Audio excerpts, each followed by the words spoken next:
नमस्कार, DD news में आपका स्वागत है। मैं हूं रमा त्यागी। बुलेटिन की शुरुआत कर लेते हैं हेडलाइंस के साथ। पीएम मोदी ने झारखंड के दूसरे चरण के प्रचार के लिए देवघर के सारट में किया जनसभा को संबोधित। कहा, संथाल में इस बार कांग्रेस जेएमएम को सुपड़ा साफ होना तय। रोटी बेटी माटी की पुकार, झारखंड में एनडीए सरकार।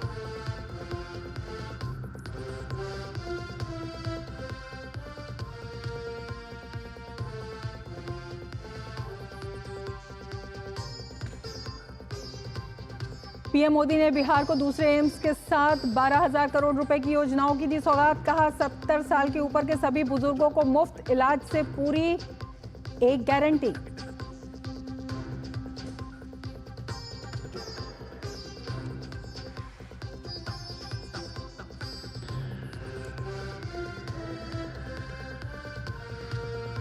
झारखंड में दोपहर 1 बजे तक 46% मतदान। 10 राज्यों की 31 विधानसभा समेत वायनाड संसदीय सीट पर उपचुनाव के लिए मतदान जारी।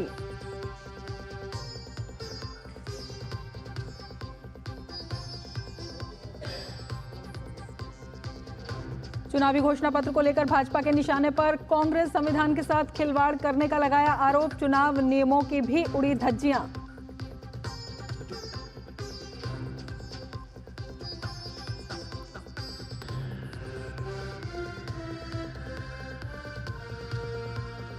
बुलडोजर एक्शन पर सुप्रीम कोर्ट ने तय की गाइडलाइन। एक्शन से पहले नोटिस देना होगा जरूरी। नोटिस में नियमों के उल्लंघन का जिक्र भी जरूरी।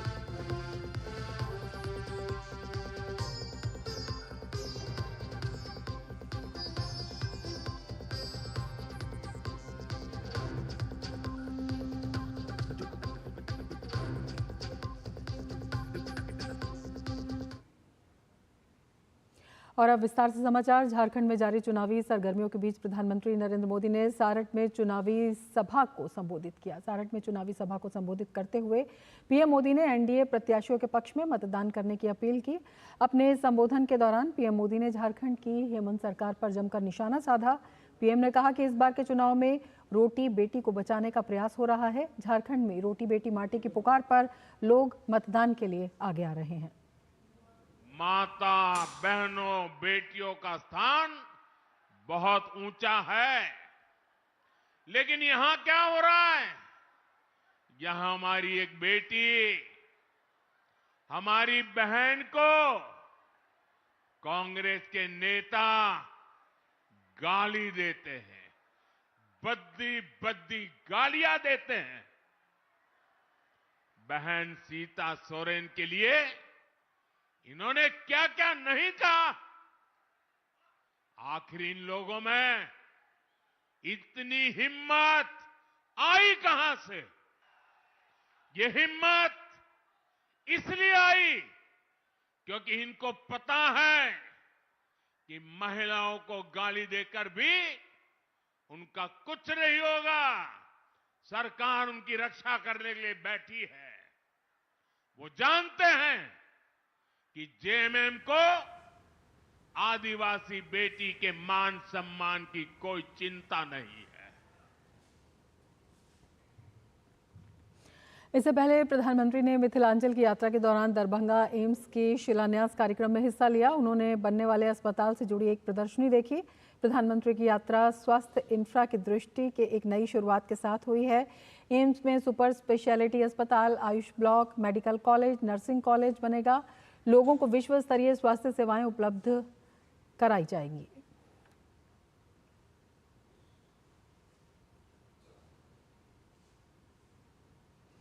प्रधानमंत्री ने दरभंगा एम्स का लोगो जारी किया। मिथिला के लोग एम्स की आधारशिला रखे जाने को गौरव का क्षण मान रहे हैं।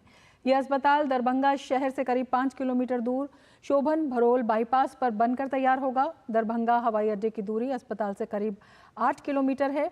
एम्स के निर्माण में आधुनिक तकनीक का उपयोग किया जाएगा। इसका पूरा डिजाइन आईआईटी दिल्ली के विशेषज्ञों ने तैयार किया है।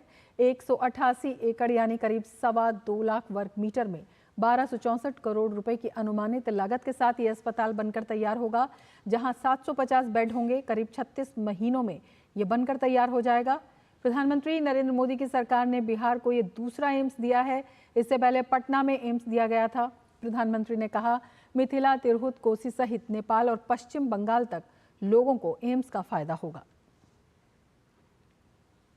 घर में कोई गंभीर रूप से बीमार पड़ता है तो कैसे पूरा घर संकट में आ जाता है, हम इस चिंता को भली भांति समझते हैं।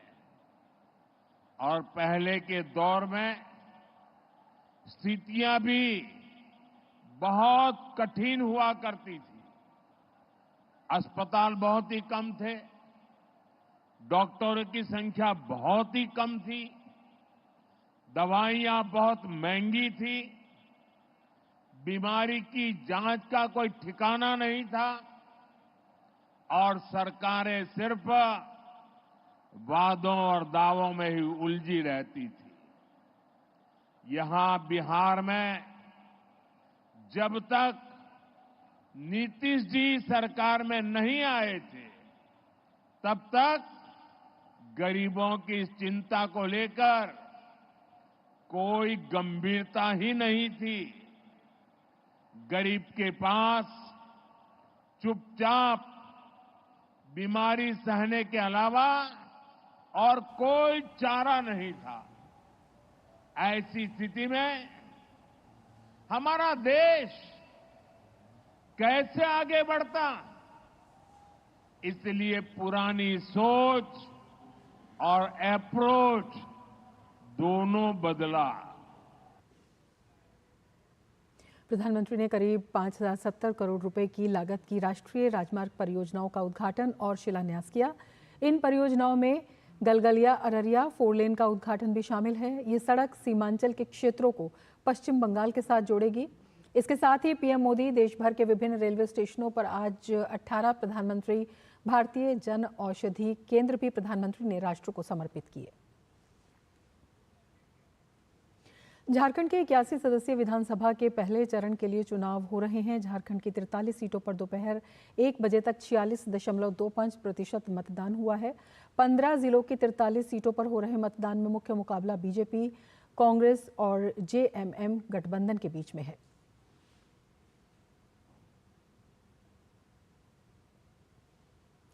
झारखंड में 43 विधानसभा सीटों के लिए मतदान जारी है। इस बीच झारखंड के पूर्व मुख्यमंत्री चंपाई सोरेन ने सरायकेला विधानसभा क्षेत्र में मतदान किया। मतदान के बाद हमारे संवाददाता अजीत द्विवेदी से खास बातचीत में चंपाई सोरेन ने कहा कि झारखंड की जनता भ्रष्टाचार, बेरोजगारी और बांग्लादेशी घुसपैठियों से तंग आ चुकी है।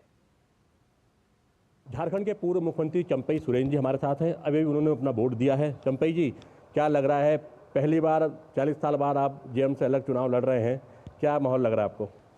बहुत अच्छा लग रहा है। काम करने वाला, संघर्ष करने वाला व्यक्ति कहीं भी रहे, बहुत अच्छा है जी। आप कोल्हान के टाइगर कहे जाते हैं, क्या लगता है कि क्या असर रहेगा आपका इस क्षेत्र में, जिस तरीके से आपका पिछला 2019 में असर रहा था आपका तमाम क्षेत्र में? नहीं, इस बार असर रहेगा, भाजपा के पक्ष में है जी। क्या प्रमुख मुद्दे आपको लगते हैं कि जो आप जनता को समझा पाए इस बार चुनाव में? यहाँ पूरे झारखंड क्षेत्र में मुद्दा ही मुद्दा है। बांग्लादेशी घुसपैठी पूरा झारखंड के बहुत बड़ा मुद्दा है, जहाँ आदिवासी का जनसंख्या घटना, दूसरा भ्रष्टाचार, बालू से लेकर हर चीज़ भ्रष्टाचार से जुड़ा हुआ है। बहाली नहीं हो पाया है ना। प्राइमरी स्कूल में 300 बच्चा में एक ही शिक्षक है। इरिगेशन उस तरह से प्रगति नहीं हुआ है। वहाँ बेरोजगार लोग रोड पर खड़ा है, आंदोलन पर है। इसलिए हर चीज़ में रनिंग योजना को बंद कर देना, जैसे वृद्धा पेंशन जैसा, विधवा पेंशन, विकलांग पेंशन जैसा, उस चीज़ को बंद करके नया योजना लाए, उचित हम नहीं समझते। रनिंग भी रहे, आपको अच्छा करे, लेकिन आधा अधूरा नहीं करना चाहिए। झारखंड के पूर्व मुख्यमंत्री चंपाई सोरेन का कहना है कि तमाम जो मुद्दे हैं, चाहे घुसपैठ का मुद्दा हो, भ्रष्टाचार का मुद्दा हो, उन मुद्दों को लेकर लगातार बीजेपी और एनडीए ने यहाँ पर जनता के बीच जाने का काम किया है और इन्हीं मुद्दे पर इस बार झारखंड में सरकार बनने जा रही है। कैमरामैन राहुल चोपड़ा के साथ अजीत द्विवेदी, सरायकेला, झारखंड। केंद्रीय गृह मंत्री अमित शाह ने महाराष्ट्र के धुले में रैली के दौरान महाविकास आघाड़ी पर जमकर निशाना साधा। अमित शाह ने कहा कि महाविकास अघाड़ी के नेता झूठ बोलने में माहिर हैं। उनके नेता सरकार में आते ही जनता से किया वादा भूल जाते हैं। उन्होंने कहा कि नरेंद्र मोदी का किया वादा पत्थर की लकीर होता है। सारे अघाड़ी वाले झूठे वादे करते हैं, कुछ वादे कर देते हैं। अभी कांग्रेस के अध्यक्ष जी खड़गे साहब ने एक स्टेटमेंट दिया कि भाई आप लोग वादा ऐसा करो जो पूरा कर पाओ। नसीहत दी, क्योंकि कर्नाटक में, तेलंगाना में, हिमाचल में जो इनकी सरकार बनी उसने अपने वादे पूरे नहीं किए। ये झूठ बोलने वाले लोग हैं। और मैं आपको बताता हूं, नरेंद्र मोदी जी का वादा पत्थर पर लकीर। राजस्थान की 7 विधानसभा सीटों झुंझुनू, खींवसर, चौरासी, सलूंबर, देवली, उनियारा, दौसा और रामगढ़ में उपचुनाव के लिए आज मतदान हो रहा है। मतदान शाम 6 बजे तक होगा। इन सीटों पर 69 प्रत्याशी मैदान में हैं। चुनाव में 19 लाख से अधिक मतदाता अपने मताधिकार का प्रयोग करेंगे। 23 नवंबर को मतगणना होगी। चुनाव में झुंझुनू, खींवसर, चौरासी, सलूंबर, देवली, उनियारा में त्रिकोणीय मुकाबला बना हुआ है। झुंझुनू में भाजपा के राजेंद्र भांबू, कांग्रेस के अमित ओला और निर्दलीय उम्मीदवार राजेंद्र गुढ़ा के बीच मुकाबला है। वहीं खींवसर विधानसभा सीट पर भाजपा के रेवंत राम डांगा, कांग्रेस के रतन चौधरी और रालोपा की कनिका बेनीवाल के बीच रोचक मुकाबला है। चौरासी में भाजपा के कारीलाल ननोमा, कांग्रेस के महेश रोत और बीएपी के अनिल कटारा के बीच टक्कर है। सलूंबर में भी भाजपा की शांता देवी, कांग्रेस की रेशमा मीणा और बीएपी के जितेश कटारा आमने सामने हैं। इसी तरह देवली उनियारा में भाजपा के राजेंद्र गुर्जर, कांग्रेस के केसी मीणा और कांग्रेस से बागी होकर निर्दलीय प्रत्याशी बने नरेश मीणा के बीच कड़ा मुकाबला है। वहीं दौसा विधानसभा सीट पर भाजपा के जगमोहन मीणा और कांग्रेस के दीनदयाल बैरवा में, जबकि रामगढ़ विधानसभा सीट पर भाजपा के सुखवंत सिंह और कांग्रेस के आर्यन जुबैर खान के बीच कड़ी टक्कर है। राजस्थान में 7 विधानसभा सीटों पर आज उपचुनाव के तहत वोट डाले जा रहे हैं। उदयपुर की सलम्बर विधानसभा सीट पर विश्व विख्यात जयसमंद झील के पास बसे टापुओं के लोग मतदान को लेकर जागरूक नजर आए। सरपंच, प्रधान विधायक और सांसद के चुनाव को लेकर टापू के लोग लकड़ी की नौका में सवार होकर मतदान केंद्रों पर पहुंचकर सरकार को चुनते हैं। इस बार भी सलूंबर विधानसभा उपचुनाव पर अल सुबह कई मतदाता नाव में सवार होकर अपने मताधिकार का उपयोग करने पहुंचे। आपको बता दें, झील में करीब 8 टापू हैं। कई टापुओं में तो लोग रियासत काल से निवास कर रहे हैं। जानकारी के अनुसार भटवाड़ा, बाबा मंगरा, बीड़ा, मिंदोड़ा मंगरा, भागल मंगरी, मुड़िया, खेत टापू, गामड़ी ग्राम पंचायत और पायरी और भैंसों का नामला टापू मैथोड़ी ग्राम पंचायत में स्थित है। इन टापुओं में करीब 405 मतदाता हैं, जिसमें पुरुष सबसे अधिक 220 और महिलाएं 185 हैं। मतदान करने आए लोगों ने बताया कि वो कई वर्षों से इस तरह जान जोखिम में डालकर मतदान करने आते हैं और अपने मत का उपयोग करते हैं। बिहार में आज 4 विधानसभा सीटों पर उपचुनाव के लिए मतदान जारी है। ये उपचुनाव बेलागंज, इमामगंज, तरारी और रामगढ़ सीटों पर हो रहे हैं। बेलागंज में सुबह 11 बजे तक सबसे अधिक 24.81% मतदान हुआ, जबकि इमामगंज में 23.25%, रामगढ़ में 21.56% और सबसे कम तरारी में 19.60% मतदान दर्ज किया गया।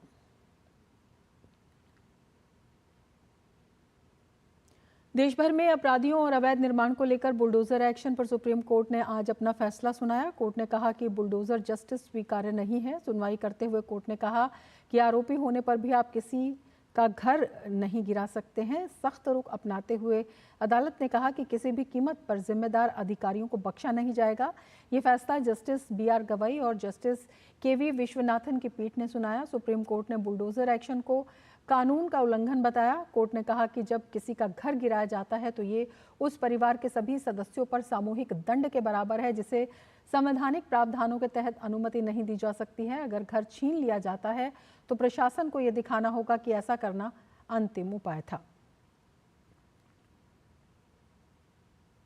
इसके साथ ही बुलडोजर एक्शन पर सुप्रीम कोर्ट ने गाइडलाइन तय की हैं और सुप्रीम कोर्ट ने कहा है कि बिना किसी कारण बताओ नोटिस के कोई मकान नहीं गिराया जाना चाहिए, बिना पक्ष सुने कोई एक्शन नहीं होना चाहिए, कम से कम 15 दिनों का वक्त दिया जाना चाहिए, नोटिस रजिस्टर्ड पोस्ट से भेजा जाना चाहिए, मकान के बाहर भी इसे चस्पा किया जाना चाहिए, नोटिस में साफ साफ जिक्र होना चाहिए कि कैसे नियमों का उल्लंघन हुआ है, अथॉरिटी को मकान मालिक को सुनवाई का मौका देना चाहिए, डिमोलिशन की प्रक्रिया की वीडियोग्राफी होनी चाहिए, डिमोलिशन रिपोर्ट को डिजिटल पोर्टल पर डाला जाना चाहिए। अगर कोई अधिकारी इन दिशा निर्देशों की अवहेलना करता है तो उसके खिलाफ अदालत की अवमानना का मामला चलेगा। अधिकारियों को पता होना चाहिए कि अगर वो इसका उल्लंघन कर डिमोलिशन करते हैं तो फिर से मकान बहाली की जिम्मेदारी उनकी होगी, इसका खर्च अधिकारियों को अपनी जेब से भरना होगा। मकान मालिक को भेजे गए नोटिस की एक कॉपी ऑफिसर ऑफ कलेक्टर या डिस्ट्रिक्ट मैजिस्ट्रेट को भेजी जानी चाहिए।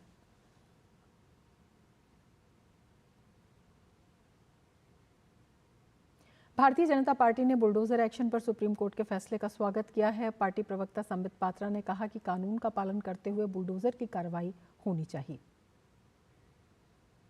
बुलडोजर सुप्रीम कोर्ट और मकानों का सवाल है। भाजपा का मत बिल्कुल स्पष्ट है। हम सभी सुप्रीम कोर्ट का सम्मान करते हैं और ये जो विषय आया है यह कोई एक राज्य के लिए या एक दूसरे राज्य के लिए नहीं, ये पूरे भारतवर्ष के लिए आया है। स्वाभाविक रूप से आज भारतवर्ष में कानून का राज है, संविधान का राज है। जो भी यहां होता है संविधान के अनुसार होता है और अगर कुछ संविधान के अनुसार नहीं होता है उसके लिए भी प्रावधान है। आज पूरे हिंदुस्तान में यदि अपराधियों के मन में कहीं न कहीं डर है तो हमें लगता है कि अपराधियों के मन में डर होना एक अच्छे देश की निशानी होती है। हम सुप्रीम कोर्ट के इस वर्डिक्ट का स्वागत करते हैं। भारतीय जनता पार्टी ने चुनाव आयोग से कांग्रेस पर मतदान से 48 घंटे पूर्व घोषणा पत्र जारी करने पर कार्रवाई की मांग की है। भाजपा प्रवक्ता संबित पात्रा ने कहा कि राहुल गांधी की पार्टी ने कल घोषणा पत्र जारी किया, वो काफी दुखद है। कांग्रेस पार्टी जो एक राष्ट्रीय दल है, यह जानते हुए कि साइलेंट पीरियड चल रहा है, 13 तारीख को प्रथम चरण का मतदान है, 11 तारीख से 48 घंटे के लिए 48 आवर्स के लिए मतदान से पूर्व किसी प्रकार का प्रचार नहीं होगा, मगर उसके बावजूद 11 तारीख से बाद कल 12 तारीख को कांग्रेस पार्टी ने अपना घोषणा पत्र जारी किया है।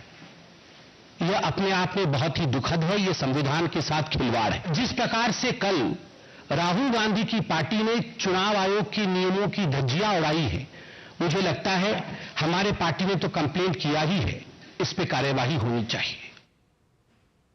CSIR और गुरुग्राम विश्वविद्यालय द्वारा संयुक्त रूप से पारंपरिक ज्ञान के संचार और प्रसार पर अंतर्राष्ट्रीय सम्मेलन का आयोजन किया गया। इस कार्यक्रम में भारत समेत अन्य देशों के वैज्ञानिक सम्मिलित रहे। कार्यक्रम में भारत की परंपरा, श्रुतियों पर आधारित वेद पुराण और भारतीय ज्ञान का प्रसार जैसे विषयों पर चर्चा हुई। इस दौरान साउथ एशियन यूनिवर्सिटी के अध्यक्ष डॉक्टर के अग्रवाल ने परंपरा को निरंतर धारा के रूप में प्रस्तुत किया। उन्होंने परंपरा को उचित ढंग से इस्तेमाल करने और परंपरा को निवेश के साथ जोड़ने पर जोर दिया।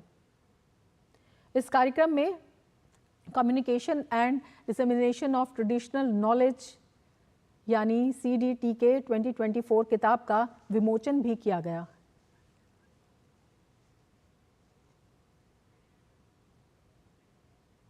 यदि हम ट्रेडिशनल नॉलेज को रियली समझ के यूज़ कर सकें तो हमारा रिटर्न ऑन इन्वेस्टमेंट बहुत ज़्यादा होगा, क्योंकि हमें नॉलेज खोजना नहीं है, नॉलेज है उसको ढूंढना है, डिसेमिनेशन करना है और यूज़ करना है। ट्रेडिशन का तो मतलब ही ये है कि जो निरंतर चला आ रहा है, ट्रेडिशन कभी ख़त्म होता ही नहीं। सारा विश्व 3 T's की बात है, ट्रेडिशन, टेक्नोलॉजी और ट्रेड।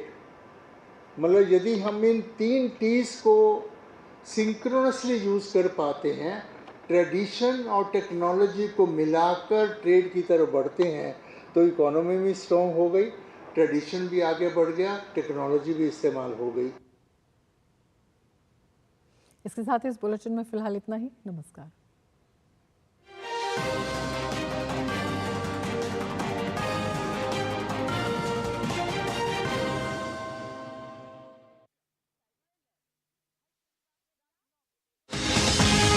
भर की भाग दौड़ में जब छूट जाए जरूरी खबर